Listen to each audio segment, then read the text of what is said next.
The summer of 1876 is a strong clue because we're at what the Wasakun, the fat takers or white people, later called the Battle of the Little Bighorn.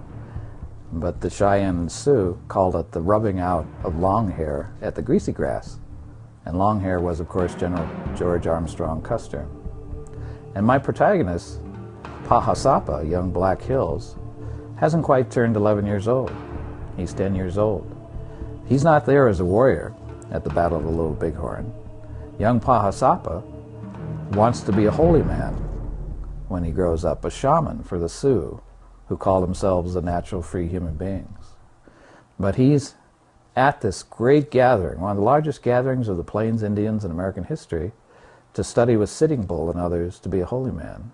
And when the white people attack the camp of about 8,000 Indians, and Custer is attacking, young Paha Sapa, even though he has no plans at all to be a warrior, gets caught up in the moment, and he decides to count coup on one of these Wasakun. Counting coup was the ultimate act of courage, and it didn't involve harming anyone. It meant rushing at an enemy and touching that enemy, either with a bare hand or with a coup stick, just for that purpose. But of course, young Paha Sapa doesn't have a coup stick. So he rides with the actual warriors into the dust and the gunfire and the confusion and chaos of the Battle of the Little Bighorn, and he chooses one Wasakun, one fat taker, one white soldier to count coup on, and rushes forward and touches that soldier at the instant that soldier is killed. But, as we said, the soldier's long hair, General George Armstrong Custer.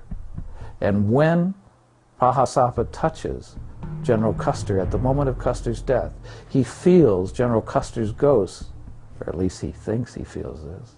He feels General Custer's ghost flow into his hand, and from his hand into his arm, and from his arm into his chest, and in his chest, Longhair's ghost flows into his heart, and from his heart, the ghost flows up behind his eyes and into his mind, where Paha Sapa fully believes the ghost of General Custer will stay with him for decades to come.